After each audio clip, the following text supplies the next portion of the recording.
Good evening and welcome to Southern California Edison's community live stream meeting for Tehachapi, Kern River Valley, and unincorporated areas of Kern County, including Fraser Park, Lebec, and Pine Mountain. My name is Cal Rossi, and I am the Governmental Affairs Manager for Southern California Edison for Kern County. I know I've met many of you, and I greatly appreciate that you took time to participate this evening, especially in light of the important issues taking place across our communities and the nation. I'd like to also thank members of the staff of the Kern County Board of Supervisors, the City of Tehachapi, as well as business, community, and other stakeholders from throughout the region for joining us tonight. We appreciate you always having open lines of communications, and we look forward to our ongoing partnership. Let me start by saying we recognize what a stressful time this is and how important it is for you and your families to have electricity while we've been asked to stay at home. We are focused on safety, providing reliable service to our customers, and we are continuing to work 24/7 to serve our communities. Our number one concern remains public safety. As California prepares for the upcoming wildfire season, we want to provide you with the latest information on how we're preparing and what you can do to be prepared.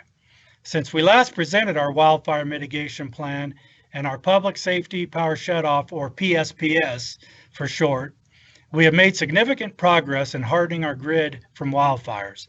We also heard the valuable feedback that you provided regarding the impacts of PSPS on your homes and businesses. We have several new and improved customer service programs and resources to tell you about this evening. Please know, if you get disconnected or if you need to drop off early, this meeting is being recorded and will be posted on se.com/wildfire. Next slide, please. As always, your feedback is extremely important to us, and we encourage you to submit questions. Because we have a large number of attendees, we will be taking questions through Skype Q&A window. You should be able to see the chat box on the right-hand side. Just an important note, if there is a similar question already being asked that you would like answered, you can click on the heart icon next to the question to like it. We will address the questions that receive the most likes first and go down from there. We also ask that you please contain your questions that are relevant to the topic and the material presented. We will do our very best to answer as many questions as possible in the allotted time. Next slide, please. Here tonight's presenters, I will cover a few more topics before handing it over to Eric Tayesu, Vice President of Transmission, Substation Operations, to discuss our wildfire mitigation efforts. You will then hear from Mark Ulrich, Vice President of Customer Service Operations, who will update you on new and improved customer care programs and our community engagement. Next slide, please. For tonight's agenda, we will cover wildfire preparation tips, provide an overview of SCE's response to COVID-19, review 2019 lessons learned from last year's wildfire season, and discuss what's new for 2020. We will also discuss SCE's wildfire mitigation plan and PSPS, or Public Safety Power Shutoff, specific to Tehachapi, Lake Isabella, and unincorporated Kern County areas. We will provide information on our customer care programs and highlight our community engagement efforts for the coming months. And we'll also provide additional safety resources and then open it up for Q&A. Next slide, please. I know this area is familiar with wildfires and wildfire preparedness, but I wanted to take a moment to remind us all of a few safety tips. The graphic on this slide is from CAL FIRE's Ready, Set, Go program. The first component, Get Ready, is asking folks to be prepared before wildfire threatens our community. We can all do this by creating defensible space and hardening our homes, which can protect them from radiant heat and embers that can fly long distances. Also, make sure you know how to release your automatic garage door and practice opening it manually with all drivers in your family. The second stage is get set, which is asking us to be prepared for the possibility of evacuation. We can do this by creating a wildfire action plan, which would be similar to an earthquake plan, putting together an emergency supply kit or go bag with essential items, including prescriptions, having a family communications plan to reconnect with your family members following an evacuation, and by backing your car and trailers into their driveway for a quick exit. The last stage is go. If you have time, prepare the inside of your house by shutting all windows and doors. Remove flammable window coverings. Turn off gas at the meter. Then turn off your pilot lights, leave your lights on, and turn off your air conditioning. You can prepare the outside of your home by gathering flammable items from around your house and bringing them inside. Connecting garden hoses, turning off your sprinklers, leaving interior lights on, and making sure your emergency kit is in your vehicle. Lastly, dress appropriately. Long pants, long sleeve shirt, heavy shoes or boots, and make sure to have eye protection. That was a quick overview, but more information can be found at Cal Fire's readyforwildfire.org or your local fire agency. Next slide, please. Our thoughts are with the individuals and families who have been affected or impacted by the COVID-19 pandemic. As I stated before, the safety and well-being of our workers, customers, and the public remains our top priority. Safely providing reliable service also means critical scheduled outages must continue. Even during this unprecedented time, postponing this critical work would inadvertently create larger and more dangerous risks. Having said that, we are all doing everything we can to minimize outage impacts, especially for vulnerable customers, businesses, and other critical services. We are prioritizing and evaluating each outage on a case-by-case basis. If an outage is deemed critical, considerations are put in place to minimize its duration and impact, such as scheduling outages overnight and increasing the number of crews on a project in order to shorten the length of that outage. I want to also mention that when you see our crews working in the field, please know that we are happy to answer questions about our work, the work we are doing. We ask, however, that the community continue to observe the physical distancing guidelines of staying at least 6 feet away and wearing face covering. This will protect you and our crews. During COVID-19, we have also enhanced our customer care programs to support our customers during this time of need. We have suspended service disconnections for non-payment and are waiving late fees for residential and small business customers impacted by the pandemic.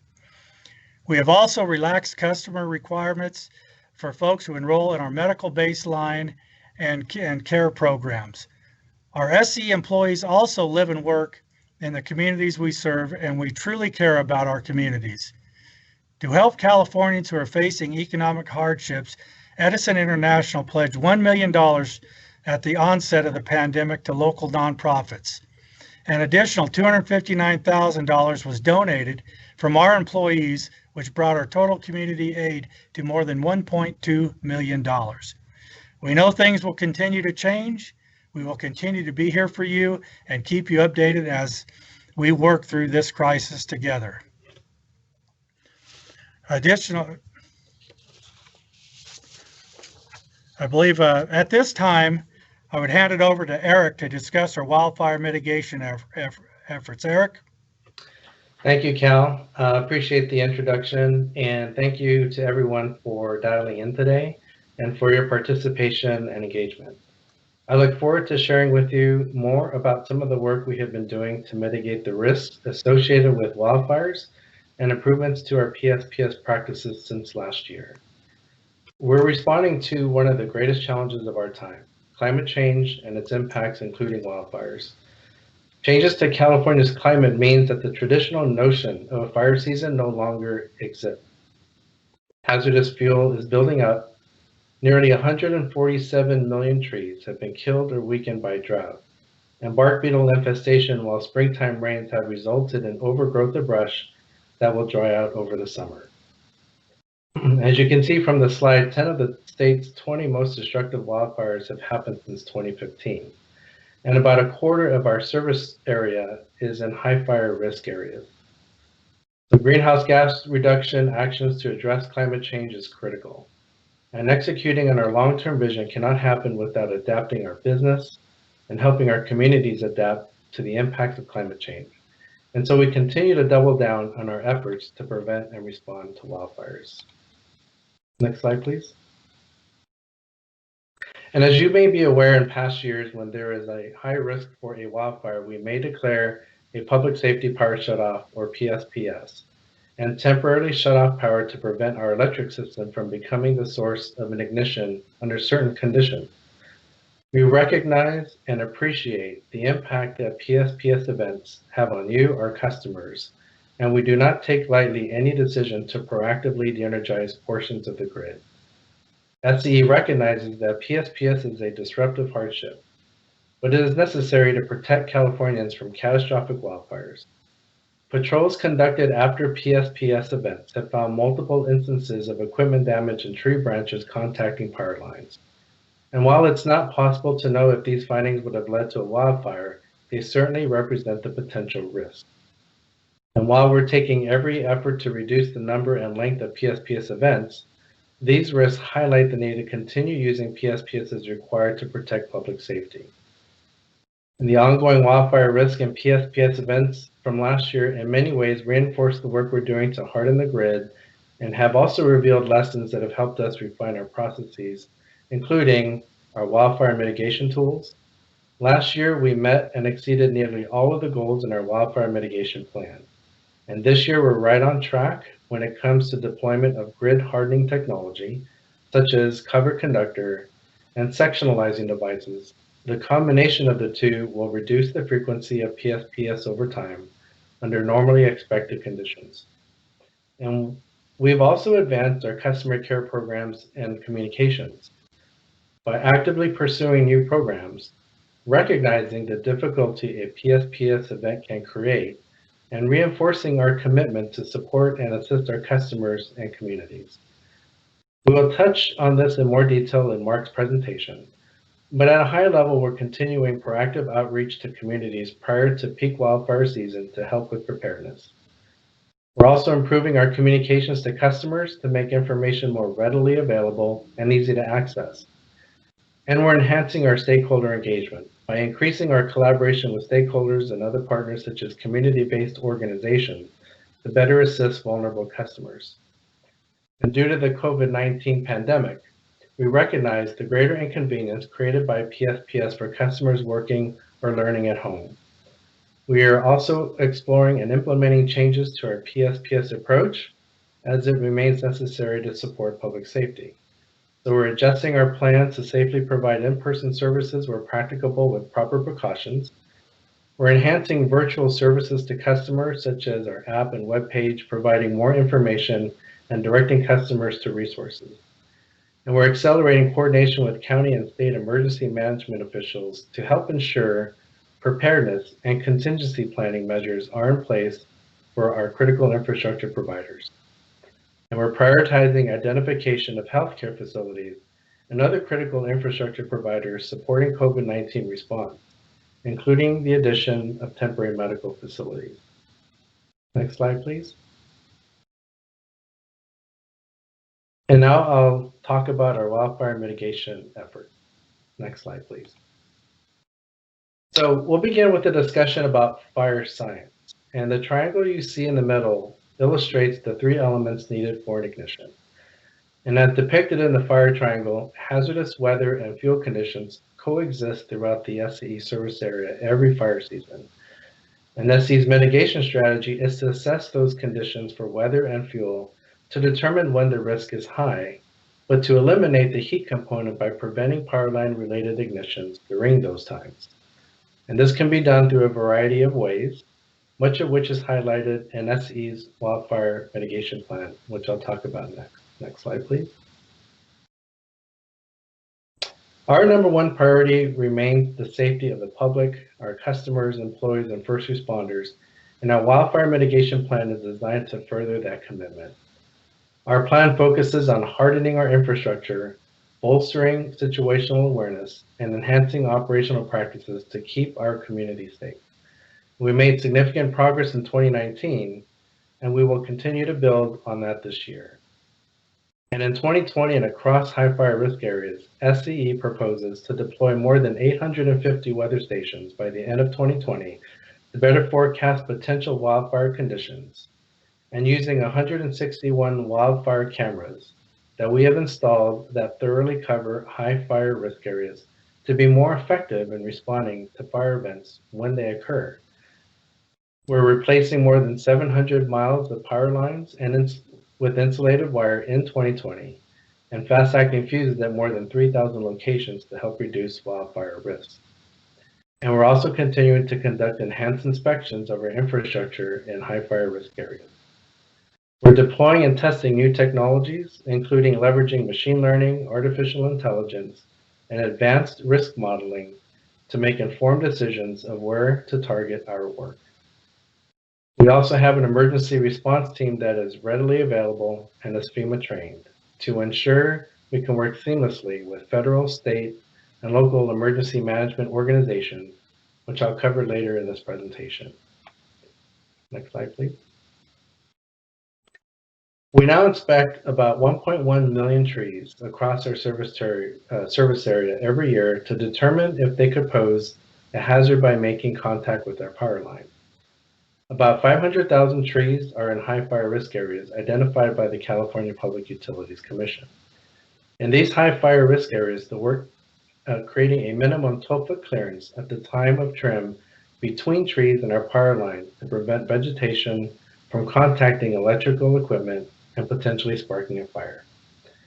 In addition, tall trees up to 200 feet from the wires will be assessed and may be removed if they demonstrate a high risk of falling into the lines or have vegetation like palm fronds that high winds could carry into power equipment from long distances. Managing tree growth and other vegetation will help make communities safer, but in some cases could dramatically change how trees look, creating concerns among residents.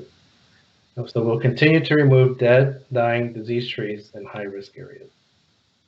Next slide, please. Enhancing our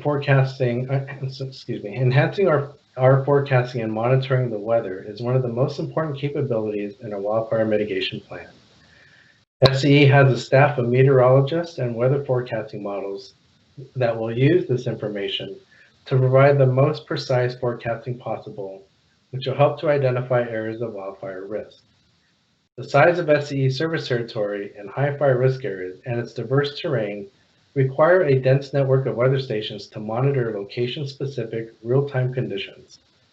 SCE plans to expand deployment of these stations in 2020, in part due to realizing even greater benefits than had been expected.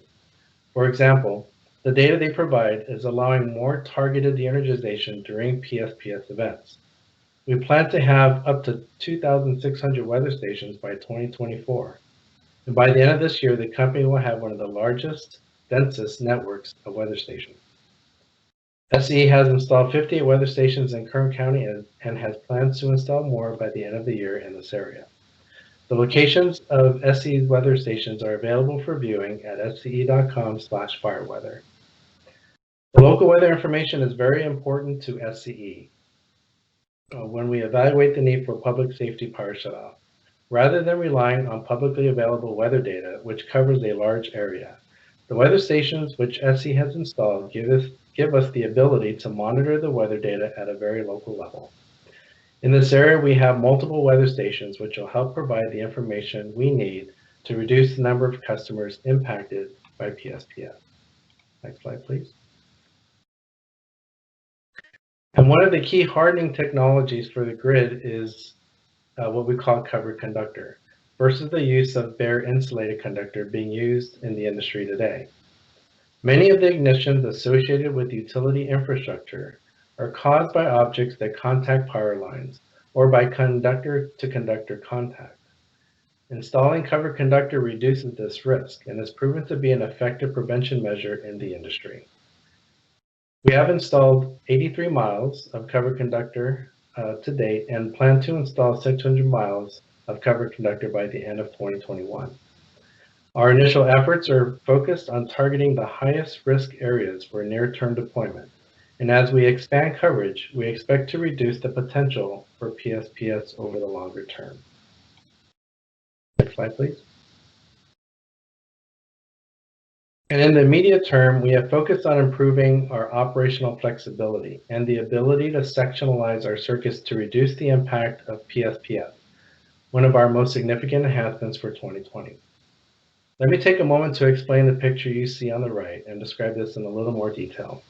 This is a depiction of one of the circuits we named the Viento circuit that was impacted by PSPS last year. Nearly all of the circuit is located in a Tier 3 high fire risk area, the highest level as designated by the California Public Utilities Commission. The rest of the circuit is in Tier 2 high fire risk. It may be a little difficult to see, but the map shows a highway in brown with the electrical circuit along the highway represented by various colors. While it's all a single circuit, we are also showing through various colors ways in which the circuit is divided into sections for analysis and potential scope for de-energization, with the goal of being able to de-energize the most concerning segments versus the entire circuit. And the way we do this is to actively monitor various weather stations that align with these sections to inform our decision. SE uses smarter equipment. The use of automation to remotely control switches to sectionalize our circuits more effectively. This enables us to reduce the impact of PSPS and to restore power more expediently should a de-energization occur. This is because the few areas we need to patrol, the less time it takes to complete the work needed to re-energize our circuits. But I want to stress that this depends on wind conditions at the time we are in the event. Next slide, please. And as we have discussed, SE is working to harden our grid to reduce the chances of starting a fire and improving our operational flexibility to reduce the number of customers de-energized during a PSPS event. SE analyzed the activities we've completed so far, and we estimate we would expect to see a 10 to 30% reduction in the number of customers de-energized. This does not include situations where the weather events are more extreme, but does provide an indication of improvement expected for a particular PSPS event. And this number will continue to improve as we make additional improvements over the next few years. I realize any de-energization is a disruption, which is why we're offering several customer care programs, some of which are specifically designed around particular areas. Mark will be discussing those programs in a little bit. Now we'll talk a little bit more specifically about our PSPS processes and our protocols. As in past years, when there is a high risk for a wildfire, we may declare a public safety power shutoff and temporarily shut off power to prevent the electric system from becoming a source of ignition. The California Public Utilities Commission gives us this authority to protect public safety. PSPS will be used when elevated fire conditions that include wind and fuel considerations threaten power lines in a way that present an imminent danger to public safety. This primarily impacts circuits in high fire risk areas. But there may be other instances in which circuits in non-high fire risk areas may be impacted if portions that feed those areas traverse high fire risk areas, or when transmission lines are de-energized. Over time, and as more mitigations are deployed, the company expects to reduce the scope and impact of PSPS. But PSPS will have to remain available as a tool to mitigate wildfire risk during severe weather and high fire potential events. Next slide, please. And as I mentioned in the previous slide, the decision to shut off power is dynamic and is made by considering many factors which are impacted by prevailing or anticipated weather conditions.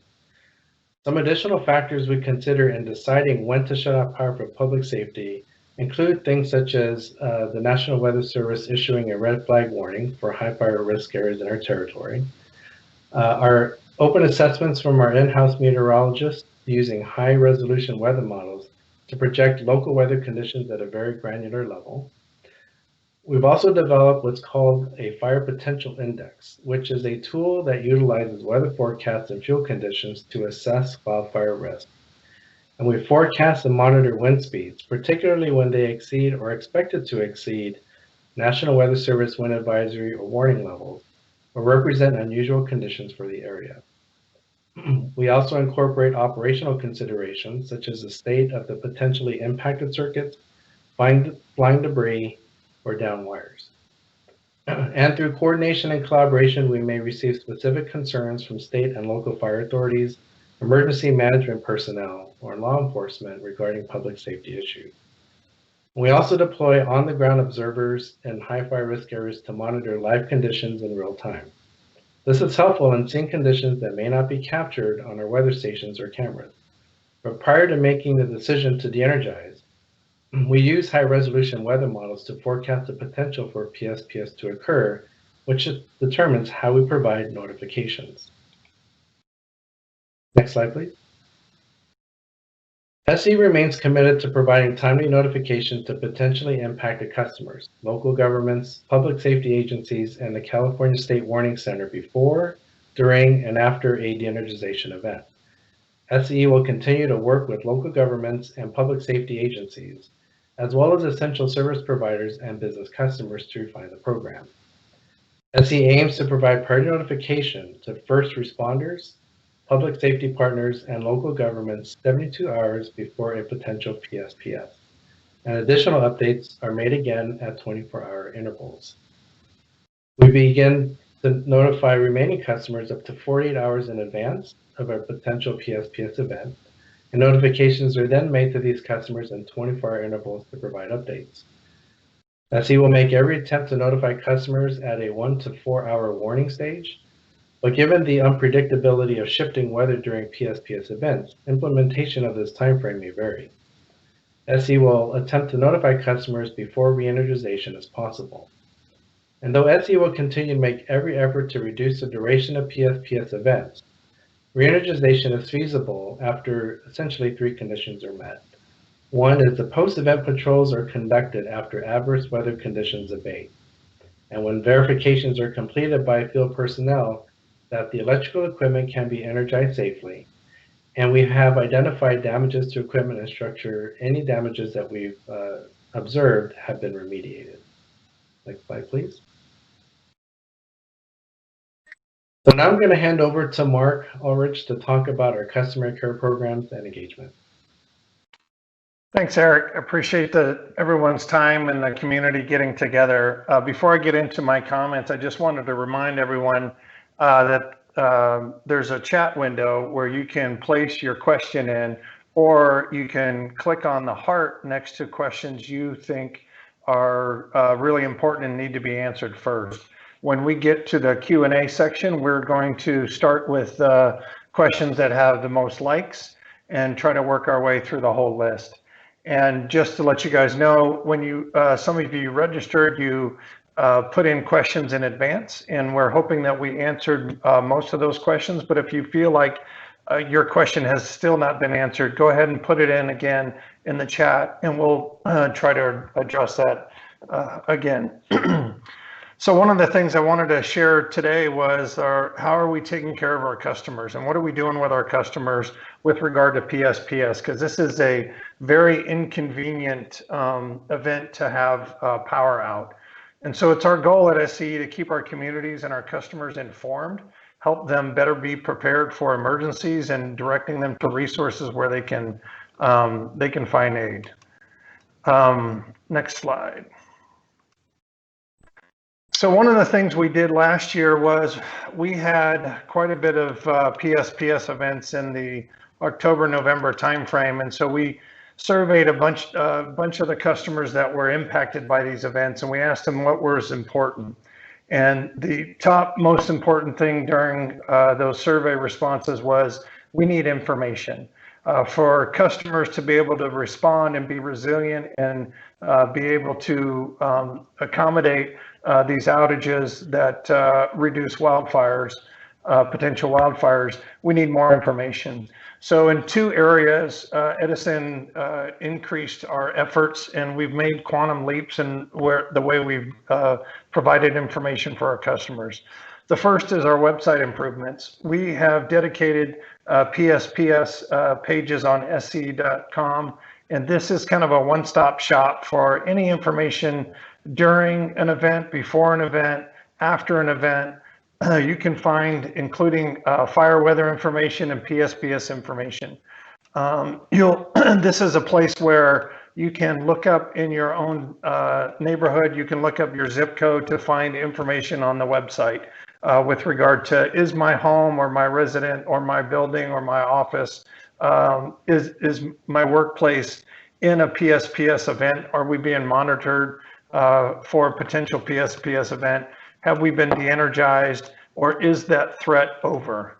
And so we've made significant improvements on the mapping and the website with regard to information, both content, and then we also increased the backbone of our website, and it can now handle millions of transactions per hour. And so this is a really important thing that we've done in providing information to our customers. There were a couple other things that we did, which was important, which was to inform our customers, and we do it through this map as well as other content. Where are some of the community crew vehicles and community resource centers that customers can go to? And then what can they do when they get to those centers? So I'll talk a little more about what we can do when we get to the community resource centers. But one of the things that is important and improved on the website is that we now have that information on the website during an event, and you can see it live on the map. In addition to website improvements, we've also made notification improvements. There's a question I think we'll get to a little bit later of, do you need to sign up for alerts and notifications? And the answer is yes. If you're not signed up for PSPS notifications, in your channel of choice, whether you prefer an email, a text, a voice call, or TTY formats, we will provide those notifications to you if you sign up for the PSPS alerts. The question also asks, do I need to sign up every year for this? And the answer is no. Once you sign up, you're signed up. If your information changes, then we'll need new information. Last year, when we had PSPS events, it would take our customer communications team almost 5 hours to put the list of customers together to make notifications. And so now with the investments in our automation and other things like that, we can do this now in about 30 minutes. And so our notifications and the notifications we provide in each of the formats that you choose are much more timely, much more accurate, and will help customers better prepare. In addition to those specific alerts for customers, we provide those alerts in 6 different languages, and so they don't have to just be in English. In addition to that, the customer alerts, we've also added a zip code level alert to provide notifications to people beyond the SCE account holders. So if you happen to know somebody who would like to know if there's an event going on, would like to get notices, whether they're email, text, voice, etc., and they're not an Edison customer, they can still get alerts. They'll get them at the zip code level as opposed to the address level or the service account level. But this is something that I've been doing. My mother lives in Sacramento, and she also is subject to PSPS events. And so I just went to their website, typed in her zip code address, and anytime she gets an alert in her zip code, I also get an alert. So that helps me check in on my mother up north. So the other thing we've added is for those customers who are using the Nextdoor app, we've worked with the Nextdoor company to ensure that we can use that tool to communicate with account holders and non-account holders within the service area about PSPS notifications and alert. So if you have not signed up for notifications and alert, please do so. If you haven't seen our website, feel free to search anytime you need to. I'll give you at the end of my comments both a website address and an email address so that you can contact us about specific information. Particularly if you've signed up for alerts and notifications and you feel like they're not getting to you, The information I'll give you towards the end will help you get in touch with us specifically so we can chase down your problem. One last thing we're doing on the notifications is we're working with Google to provide area-based PSPS alerts. And this is something similar to Amber Alert. And what it'll do is if you have a mobile device, a phone that has any Google application on it, and you happen to be located in a territory where we're going to have a PSPS event, the Google application will pop up a notice and let you know, hey, you are currently in an area where there is a PSPS potential event, or the power's been de-energized because of wind thresholds and windstorm exceeding certain levels. So this isn't, we're not able to do that yet, but we anticipate being able to have that go live in July.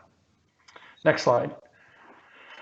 So one of the things I wanted to do today is I wanted to talk about not just our enhancements to communications, but also what are our enhancements to our programs. So one of the things that we've done is we've improved our community resource centers, and we do this in two ways. One is we have community crew vehicles, and the other is we have community resource centers. A community crew vehicle is a vehicle that can provide go bags, and in these go bags there will be things, information about PSPS events. There'll be information, there'll be snacks, water, there'll be charging devices that can charge small mobile devices, and then there's also employees there that can answer questions. And this is both at the community crew vehicle site as well as a community resource site. Our employees will be there to answer questions and provide these go bags. The difference between a community resource center and a community crew vehicle is a brick and mortar. So a community resource center is actually a building. We've negotiated with an actual facility in the area, whether it might be a community center that's out there. We have contracts with Sears, Fairfield Inn. We have contracts with various locations that can provide community resource center capabilities for us. And during the COVID-19 pandemic, we have kind of changed the way we do these to ensure that we have social distancing across our customers and our employees. We had an event about 3 weeks ago in the Mono County area and set up both a community crew vehicle as well as a community resource center. And we were testing out different ways to serve customers at these locations during the COVID environment. In one scenario, we made the service center a drive-through, and so customers would not have to come out of their car, but they could ask questions to our employees. They could receive their go bags, charge their devices, etc. And the other one, we did a Home Depot model where you have customers in a queue, in a line, in the parking lot, separated by 6 feet to ensure that we had social distancing. So these resources that we have, both the community crew resources and the community resource centers, are things that we started a little bit in the fall last year, but we've increased quite significantly. Let me turn a little bit and start to talk a little bit about rebates and programs. One of the biggest programs out there is called Self-Generation Incentive Program. And this is a program where we committed to promoting clean energy solutions that expand the growth of the distributed generation so that people can put in batteries and solar and other things like that. This Self-Generation Incentive Program, or SGIP, has been updated to allow for resiliency equipment during wildfire outages. Unfortunately, right now, the incentives for SGIP have all been accounted for, and we are working with the Public Utilities Commission as well as the state to increase the funding for the SGIP program. But in addition to the SGIP program, we thought it was important that customers have the ability to get other devices to help during power outages. One of those rebate programs is a $50 rebate for small appliance and device battery backup. Again, I'll give you a website address later, but Edison has something called a marketplace. And in that marketplace, you can shop for electric lawnmowers, you can shop for portable battery backup systems, and they range anywhere from $100 up to $300 or $400. And in there, you can buy directly through that website, and you can also get the $50 rebate. You can also qualify for this rebate without having to buy through that market website, and you can buy on your own, but you have to submit a rebate form after the fact. And so there's a $50 rebate for small appliance and device battery backup. It will help charge not just cell phones and small devices, but also laptops and larger portable equipment that you might need. There's even on that site larger generators that can power refrigerators and other items like that. So one of the other things we did was, in addition to the $50 rebate for appliance for battery backup, we added a $300 to $500 generator rebate for well water customers. So what we found was that when we got more information from what our customers were going through, it gave us more details to be able to create these programs. And one of the programs we found, or one of the problems we found, was that customers lived on well water, and they don't have water pressure when the power goes out. And so we have created this generator rebate program for well water customers only, but they can get up to $500 rebate to ensure that their water pressure is returned.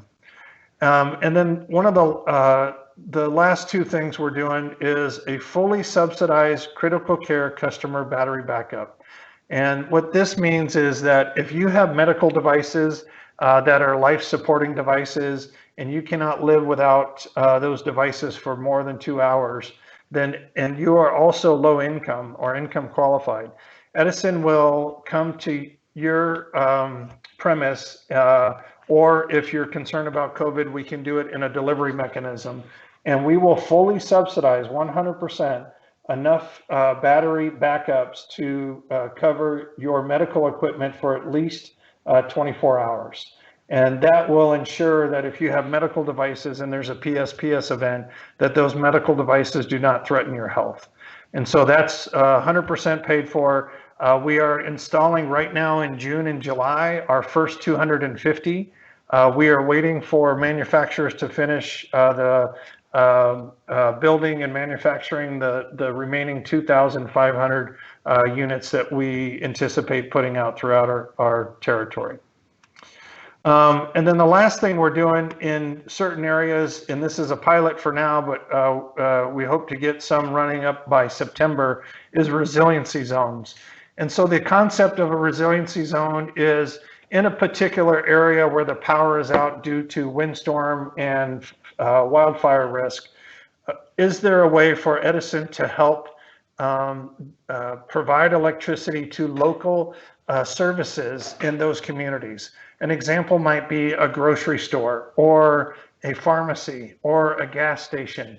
And how can we help energize those behind the meter so that the power lines may not be energized, but the services and the buildings and the customers can still get their services through these resiliency zones.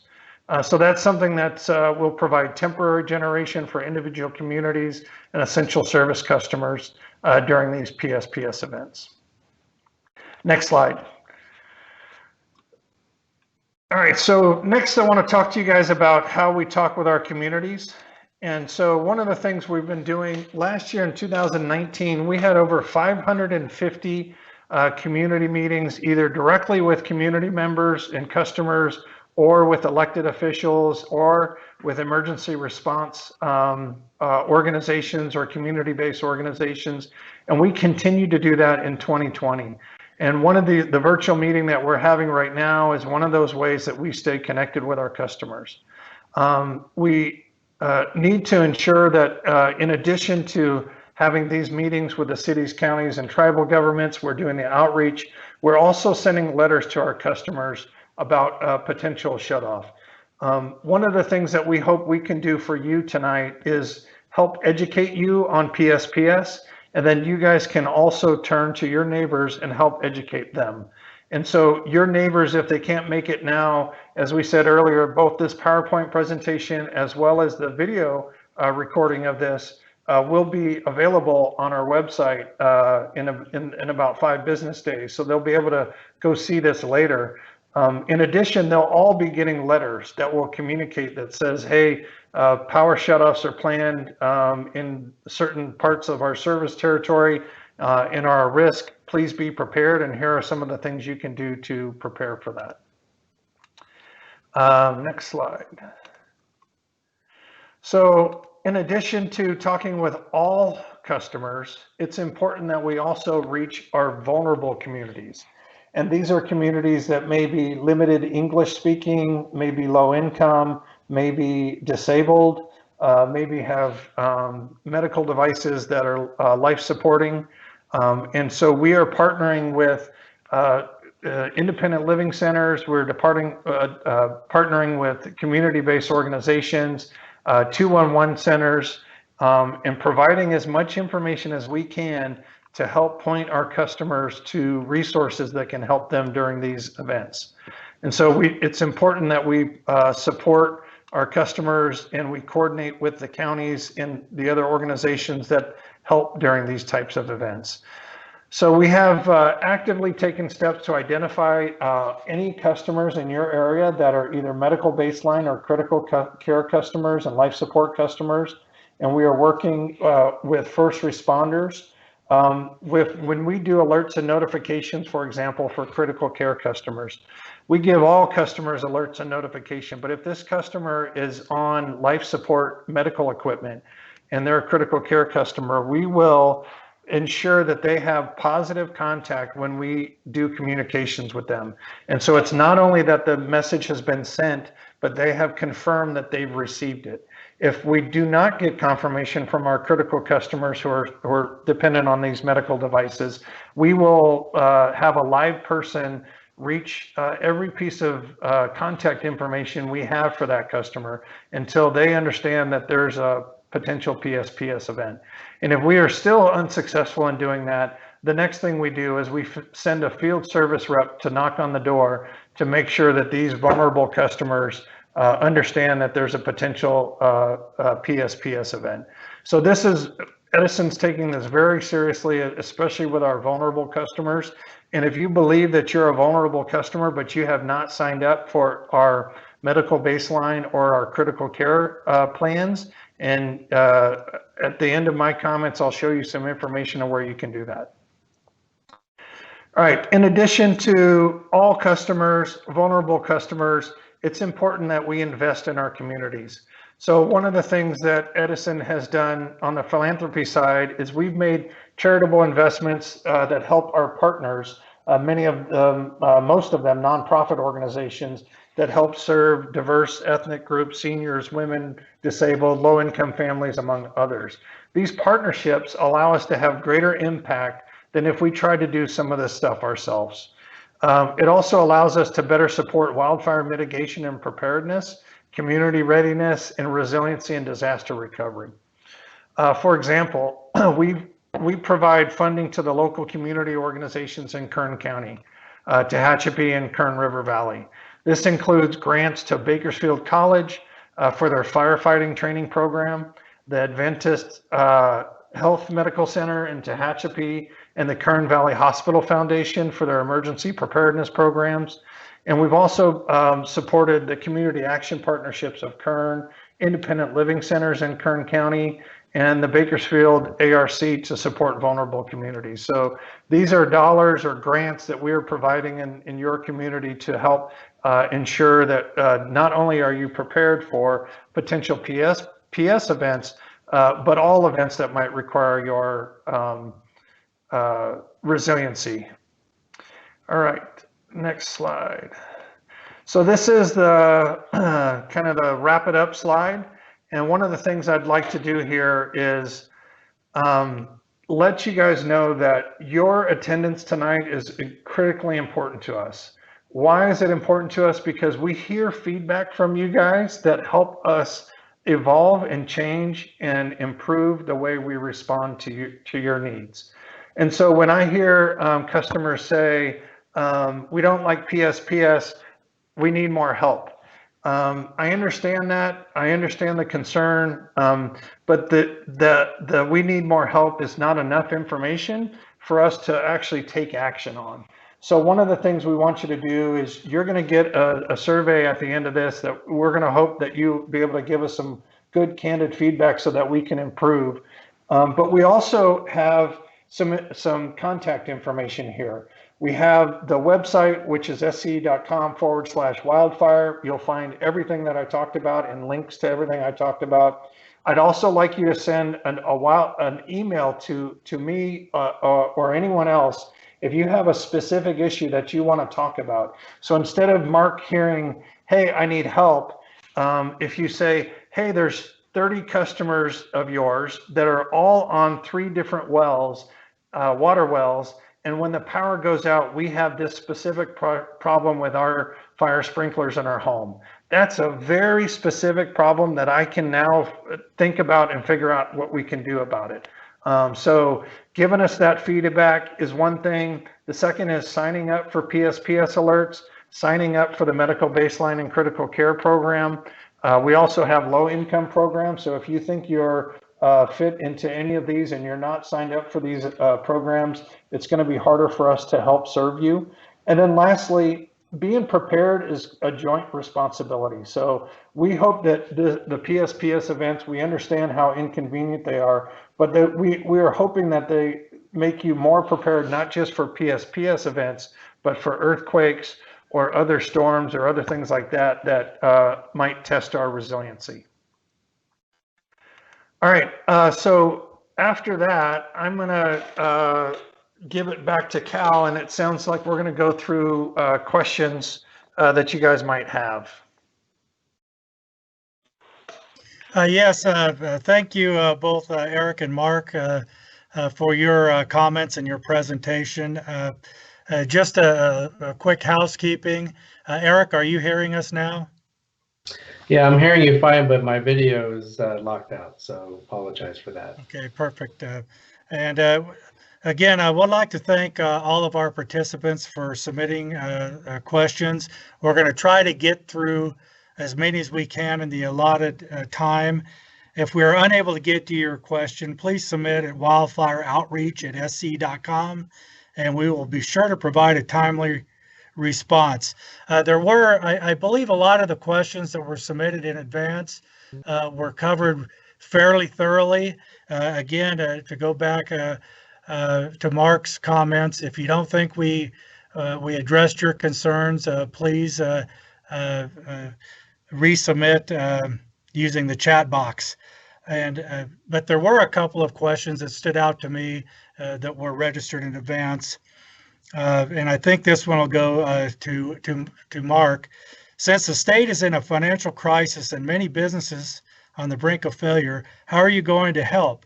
Will you set up aid stations that are closer than 20 minutes away from where I live? Will you provide power to gas stations so we can get fuel and generators and cars? And I think you did touch on the crew and community resource centers as well as our resiliency zones, but can you put a little more context to that? Absolutely. And thank you for the question. So the state is in an economic hurt right now.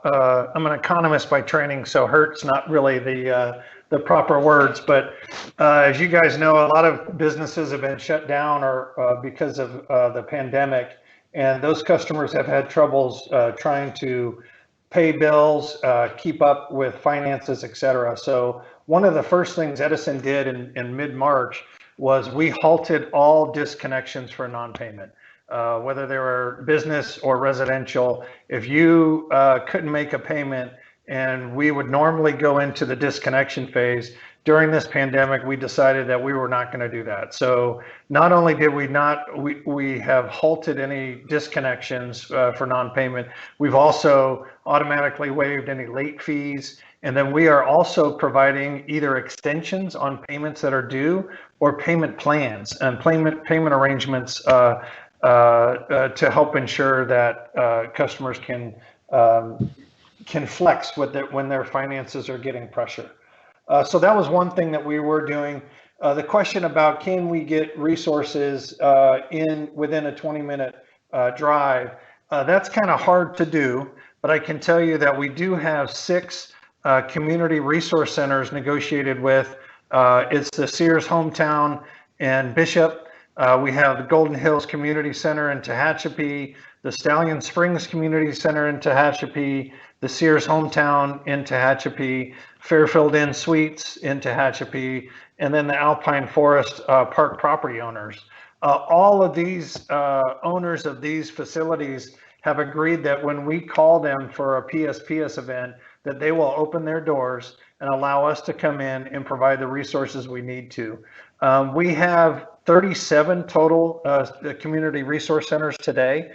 We've been negotiating with over 200 facilities to get to that list.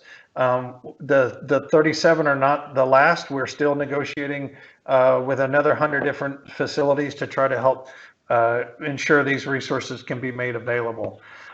So in addition to those, we have now 8 community crew vehicles that we can position out into the neighborhoods and certain areas to help minimize the distance it takes to get to some of the necessities, whether it's ice or water or being able to charge devices.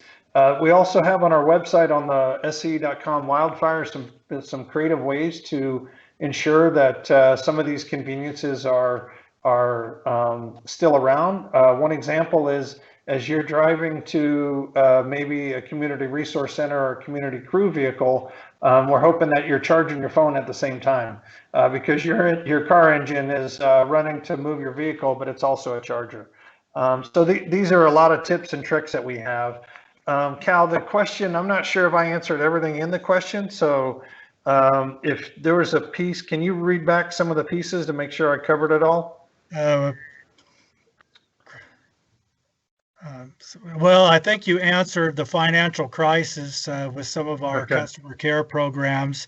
One was we set up aid stations. I think you touched on the crew vehicles that are 20 minutes away.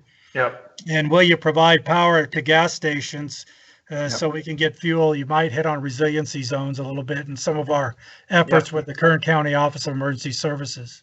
Yeah, absolutely. That's a great idea. So the resiliency zones is something that's new for 2020. We're not up and running yet for resiliency zones, but it is that idea that during an outage, and if the outage is 24 hours or 48 hours, there are still needs for customers, and getting ice might be one of those. So if we can energize certain stores or resources like a grocery store, a pharmacy, a gas station, that will help us ensure that those services can still be provided to the communities. So we have some plans to go live with pilot in certain areas, including this area in September timeframe, but we are working out the logistics on this. It requires a lot of electrical work because you have to put in transfer switches into buildings so that you can isolate the generator from the grid and not backfeed the grid and create a fire, which is what we're trying to prevent, or injure any of our workers. So in last year's event, we weren't able to do the resiliency zones, but we did put the community crew vehicles out there in the Lake Isabella area, as well as some of the other areas. And then we always are working, especially on the resiliency zones, with the Office of Emergency Management to help identify their recommendations on where we ought to put some of these. So we will hopefully be in the community by the September timeframe with the resiliency zone in your area. If we had a PSPS event next week, we would be there with our community crew vehicles as well as our community resource centers.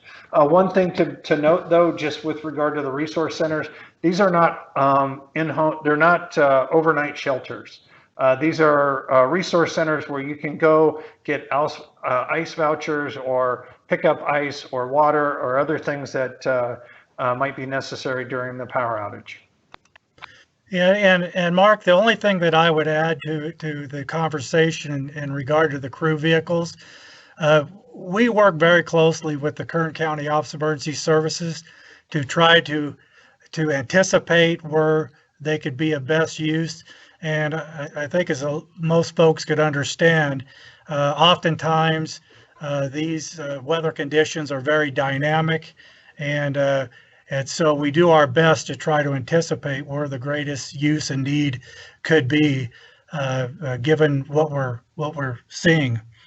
And I guess I will go. There was another question, and actually on our chat box happened to be the highest questions that we've received.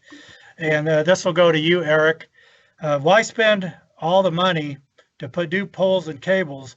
Why not bury the lines underground where they aren't so susceptible to high winds and such? Yeah, thanks for the question. And I think there was actually a couple more, as I saw in the chat, around the subject of undergrounding and burying lines. So essentially, when we look at converting overhead facilities to underground, that's a process that we refer to as conversion of overhead to underground. And we are exploring and developing plans for that where it makes sense. But there's a significant difference between the infrastructure that we see on these poles versus what goes in the ground. And so it has its challenges and drawbacks, which limits the use of when we look at the benefits of that compared to other alternatives. So undergrounding is essentially concrete encased ducts that house cables and equipment. Underground takes longer to construct. It's much more involved with planning and permits, let alone the construction and the design itself. In addition, identifying a problem with an underground power line could take a lot longer if something were to happen, a short circuit or equipment failure and something like that. And in rural areas, in many cases, it becomes a difficult solution due to the geography. Because these immense facilities have to go underground, which is particularly challenging the higher you go up in voltage. So what we do in this case is we look at a variety of mitigations. We look at, could we reroute the power differently? Could we use covered conductor? Are there other ways to solve the issues? And so that's why we've leaned more heavily into using a covered conductor, because we can install that much more rapidly, a lot more cost effective. That also helps us manage costs that are picked up by our customers. Thank you so much. And there's another question I think will go to you, Eric, and this is from Bob, who's a 35-year fireman. And I think it's a great opportunity to talk about some of the advances in our ability to segment circuits. The fact that a lot of the circuits that feed the rural areas are pretty long in scope. But he says, why don't you have better control of your PSPS during high fire events when in our area? We are not even threatened, and if we were, the power was shut down for 12 hours long. The threat, if there was one, long past. And I think he's getting at, some of the circuits, whether it be the Viento, I'm trying to think of others up here, where they're very long, and weather conditions on one piece of the circuit may not be representative of what's going on in town, for example.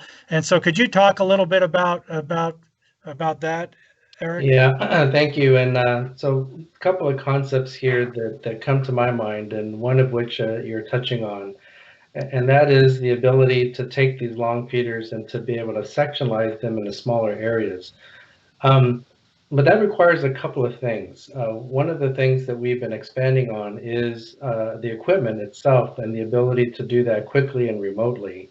So that's why we've expanded on the number of remote control switches that give us this capability. But the second thing, and probably the more important thing, is getting local wind conditions in these locations where we can sectionalize. And in places where we don't have good weather station coverage, we use the best information that we have available to us to be able to assess what we think is going on in the area, including the use of live observers. But there's a couple things that need to come together for us to make the decision. The wind speed is one aspect. The other aspect is the condition of the fuels. And so what we have developed is an index called the Fire Potential Index, which looks at both the dryness of fuels as well as the wind component, and gives us an idea of the magnitude and the coverage or the spread that potential wildfires may have. The higher the index goes up. So we do an assessment on dry and live fuel conditions, which is part of that granular forecasting and the use of the supercomputer models that I talked about, really trying to get that value at each level, circuit by circuit. So now we can make an independent decision about what the fuel conditions are, what the wind conditions are, and then be able to sectionalize the system in the areas that have the greatest risk. Great. Thank you so much. And I'm going to try to combine a couple of these questions and start with a comment. We appreciate the vegetation management around the poles. This is costing SE a lot, and we appreciate your support and due diligence. And I just want to thank you for that comment. But as part of that, there's a related question about helicopter flights and what we're up to. And maybe Mark, or excuse me, Eric, might want to go into a little more detail about our aerial operations and some of the inspections and why we're doing all that work. Yeah, thank you, Cal, and really appreciate the question. So we are, one of our helicopter vendors is in the area flying and performing what we call aerial inspections. And just to give you a sense of the reason why this is an important technology for us. And so historically, we've done a structure by structure, pole by pole inspection, basically on foot patrol. And so you can imagine if you're the person doing the inspection, the thing that you're looking for is what's available that you can see. And what aerial inspection allows us to do is to get a different view of our infrastructure from the top. And so there are situations that we've uncovered, because understanding that many of our structures are made out of wood, there are metal components like pins and things. And so it allows us to get a view from the top where our folks on the ground are unable to see. And in fact, these are high resolution images that allow us to detect even the slightest abnormality that would cause us a concern. So aerial inspection is an important tool. We use both helicopters and drones to make these inspections. And depending on the length of coverage and the images that we're trying to capture, will determine the type of technology that we're using. Perfect, thank you. And this one is probably falls in Mark's wheelhouse. And you spent quite a bit of time going through the rebate programs, and this specifically is asking, why not, and if you anticipate that the switching gear for the installation of backup generators, do you anticipate that it could be part of the rebate program, or why is it not part of the rebate program?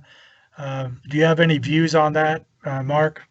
Yeah, so we do have, and before I get to that one, Cal, let me just thank Bob for his 35 years as a fireman. I'm very supportive of first responders, as I'm part of the LA County Sheriff's Department search and rescue team. I really appreciate the first responders, and let folks know that we have hired firemen on our staff and fire scientists on our staff just to help us with this. But back to the question about rebates and the well water one. The generators, there's two programs there. One's a $50 rebate, and the other is either a $300 or $500 rebate. The difference between $300 and $500 is whether or not you are eligible and income qualified. Those customers who have lower incomes will be eligible for the $500 rebate if they have, and those who are not eligible with regard to income is the $300 rebate. That $300 and $500 rebate is for essentially a gasoline generator, unfortunately, to help ensure the well waters can keep their water pressure. And that is different than the $50 rebate program, where that can be used for anything. So the $50 rebate is portable batteries. And these aren't small batteries. These are not your mobile devices that are just charging up your phone. These are devices that are much bigger, can handle some equipment for up to 24 hours. I wouldn't establish, this as the main reason, but if your football team is on Friday night and you need a generator and you avail yourself from that $50 rebate program, you could get your TV and your cable back up for the duration of the game at least. But the $50 rebate is rebates towards batteries, and the $300 to $500 rebate is for well water customers only, and intended just for well water pumping and generation. And so those are the fundamental differences between the two. There was a question about how many more planned power outages are in the works, and I would respectfully request that Tom, if you want to give us, the area in which you live, I'll be sure to get back to you on that. We have been doing a series of covered conductor projects that are hitting the Cummings Valley, Bear Valley, Springs area. Over the last 30 days, there were 16 extended outages to put in covered conductor. And so without knowing where you live, that's a pretty difficult one to answer. I think there's one in here. What exactly is hardening of the power lines? I think we've covered that pretty extensively. Is it your helicopter hovering above our neighborhoods? We have been doing a lot of air operations in the region. I know in the Kern River Valley, specifically,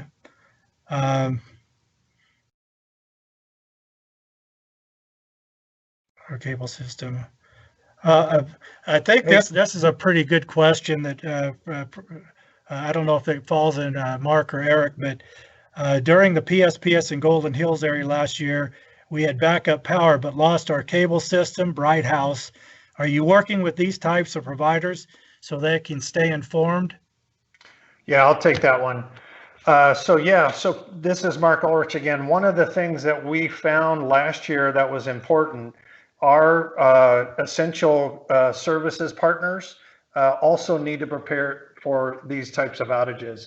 The telecom companies, the water companies, hospitals, etc., they all are required to have some type of backup generation plan.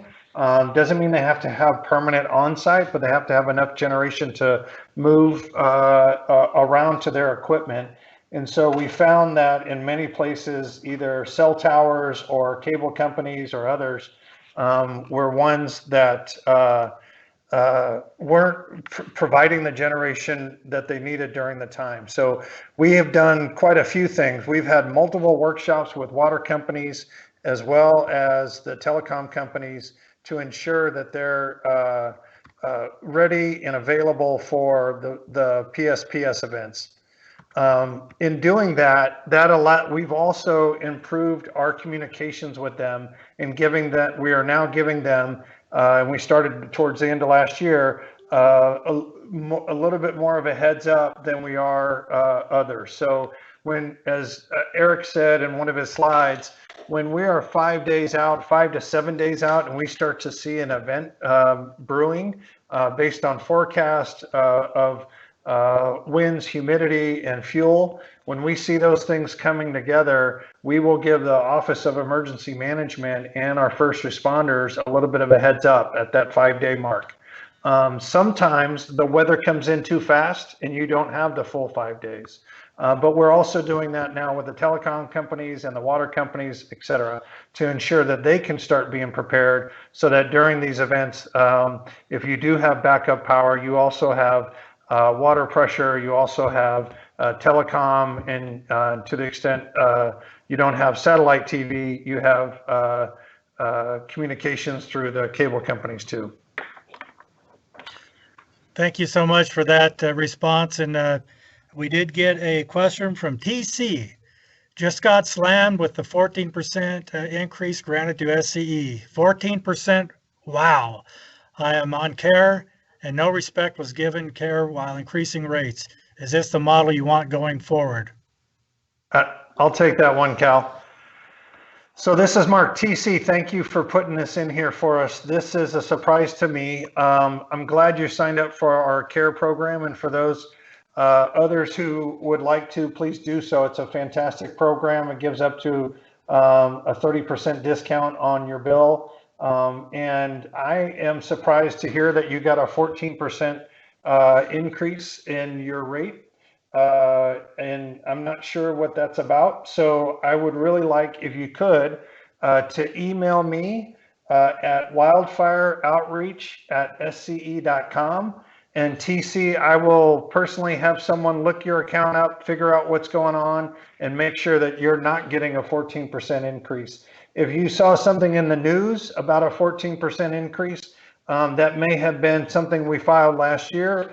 Every year or every 3 years, now it's 3 to 4 years, the Public Utilities Commission reviews our costs and our rates, and they ensure that our rates are just and reasonable. And just to give you a little bit of comparison, the Southern California Edison rates are about 20% below the Pacific Gas and Electric rates, and about 40% below San Diego gas and electric rates. So I'm actually very surprised to see that the rates are an issue for you, because we're lower than almost all the other utilities in the state. But I want to make sure that we address any specific issues that you have. So email me at the wildfireoutreach@sce.com. We'll do a rate analysis for you to make sure you're on the right rate. If we think the meter's not communicating properly or reading properly, we'll do some tests on that, and we'll make sure that everything is operating the way it should be. Thank you. And there is quite a lengthy comment, so I apologize. I'm going to try to summarize to who asked the question. It's really about folks on limited income and disabled, that are paying for our service. They have old refrigerators and freezers, and when PSPS events, sometimes that has a negative effect on their appliances. They have food spoilage. I guess they had a TV that was damaged in a PSPS, and they are concerned about our claims process. Can you walk maybe a little bit through that, and if folks have a claim, what that process is? And yeah, I can do that. This is Mark again.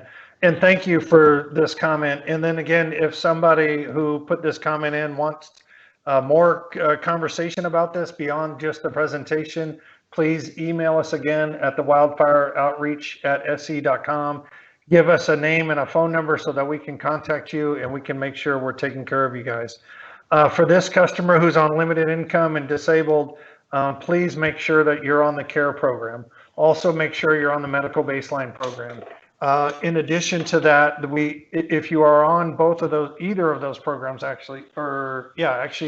either or both of those programs, you're eligible for something we call ESA, Energy Savings Assistance. And that is where we come in and ensure that your home and your properties have as much energy efficiency as possible to lower the bill before we even have to pay the bill.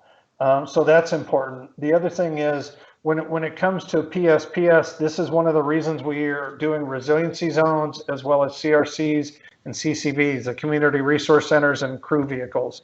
They're going to have ICE vouchers, and so those ICE vouchers can help save some of the food spoilage. When it comes to claims, you'll see that the utility, almost all utilities, in fact, there's not one utility that I know in California that will cover claims for for storms or events that are outside of their control. So this one, I understand, is a little fuzzier because people will say, well, you, Edison, decided to turn off the power and you didn't need to. And when we turn off the power, we can promise you, we feel this is the last tool that we have before we enter into a potentially higher wildfire risk. And so that is not because Edison created the wind. We didn't create the humidity. We didn't create the dry vegetation. But that windstorm has come in, and we've seen similar windstorms come in, and those windstorms have taken out power lines and created higher wildfire risk. So this is one of the reasons when it comes to claims, Edison will not cover all claims due to things outside of our control. In the last year, we reviewed the claims policy again to see what we can do. And one of the things we did was add all these programs, the critical care. And so this customer who's both low income and disabled, they can be on critical care and medical baseline, and they'll be eligible for that program where we will come in and put in battery backup for their medical devices and other things like that for at least, so it can last for at least 24 hours. And so there's a lot of programs that you might be eligible for that we want to make sure you're taking advantage of. So I hope that's not the political answer that you were hoping not to get. That is the honest answer when it comes to claims. We cannot be held accountable for things that are like storms, earthquakes, things like that. So that's why you might put in for food spoilage and other things like that and get a denial. We are working, and we have to go through some regulatory hurdles. We are working on a program which customers can pay for insurance for this type of stuff. So when there's a catastrophe, or we don't get hurricanes that much, but if there was a tornado, and that there's been a few, or an earthquake or a wildfire caused by other things, and it spoils your food or your medicine or stuff like that, there's a company we're looking at that will provide insurance for that, somewhere around the $5 to $7 a month, and they'll cover not only about $500 to $1,000 worth of food spoilage. If you also have to be relocated, they'll cover hotel fees and other things like that up to a limit. So we don't have that product yet, but it is one that others have said that might be helpful for them, but we've got a lot of work to get that in place first. Thank you, Mark. And this is, I think Eric had touched on this, but it's about phone numbers to call in for PSPS event to say it's really not necessary so we can take action. And I think, Eric, that you touched on that pretty well in terms of what goes into making a decision and some of the upfront work we do, but specifically as it relates to circuits that we can do this year that perhaps we could not have done last year to the extent we can now. But it might be worthwhile because oftentimes customers get frustrated because the wind has stopped and the power hasn't come on. And it might be good for us to talk about not only the size of the circuits, but what the post-inspection criteria are. And that might answer some of these questions in advance of this year's PSPS event. Yeah, thank you, Cal, and thank you for the question. So, the process of re-energizing takes place, and kind of a simple way to think about it is when our folks in the field, as well as the people who are monitoring the event centrally, are able to declare that we're in a safe condition to do so. And so there are going to be times when we have long circuits where, there may be portions of that are still seeing higher winds than other places. And so depending on operationally how our crews are able to perform their inspections, do any repairs that are needed, it may sometimes appear that the weather condition has subsided and why hasn't the power turned back on. So generally speaking, the very criteria that cause the event, like our wind speeds, we look for at least a significant enough decline in that wind speed so we don't have the risk of reigniting an ignition and creating an event that we're trying to avoid in the first place. So we look for the weather conditions to subside, and we then initiate our patrols. A lot of it occurs by foot, some of it occurs by air. So if we are dealing with long circuits, we'll deploy, it's not unusual for us to deploy air resources to also perform the inspection. Once the circuit is declared safe to re-energize, they'll do so in ways that they'll do section by section versus the whole thing all at once. So the process itself, we generally try to target less than 24 hours to bring everybody up. It depends on how many circuits are, we're dealing with at any given time, and also the course of the weather event itself. But we are aware that it could cause frustration, and as soon as our folks believe it's safe to go, we initiate that immediately. Thank you. Yeah, and I think we've touched on most, if not all, the questions asked, but there's several questions in here about planned work, and obviously it'll be difficult for us to answer that question directly without more specific information. But suffice it to say that during COVID-19, we've tried to limit our outages to the most critical work that are shorter in duration. Realizing that a lot of this grid hardening work has to be done. And so we would just ask you to be patient with us. Hopefully we can get through this work in a timely manner, get the grid hardened, and reduce future incidences of PSPS. And with that, is anybody in scanning any of my partners and colleagues? I think I've hit a majority of the questions.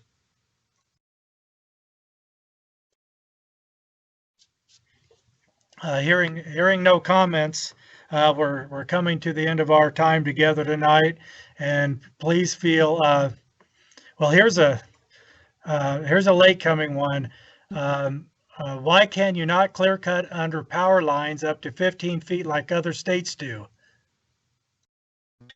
So this is Eric. I'll take a shot at that question, but I also think that specific questions around veg, we can provide the email address for that. But I'm aware that for most of our lines, and I'm not counting the really big towers, but for most of our lines, there is a minimum requirement to have a 10-foot distance to prevent trees from encroaching on our power lines. But in order to do that, our standard is to actually trim that back 30 feet from the furthest point. Because what happens is lines sag as demand goes up. And so we want to be sure that we have provided enough clearance for the lines to make some adjustment and while meeting our standards. So I think we're taking a little bit more aggressive approach, and hopefully that answers the question. Yeah, thank you for that answer, and thank you for the spirit in which it was asked. Vegetation management. Folks have differing views about that, so I appreciate your acknowledgement that this is critical work and necessary to reduce the risk of catastrophic wildfire. And with that, I think we've gotten through the majority of the questions. I'd like to thank you for your participation this evening. As mentioned earlier, you will be receiving a survey to provide us feedback. In addition, this meeting was recorded. You can view the recording and get more information about our resources we shared at sce.com/wildfire. Again, the SC contact slide is back on your screen, hopefully. Please email unanswered questions to wildfireoutreach@sce.com. We thank you all again, and we wish you and your family good health. Have a wonderful evening. Thank you.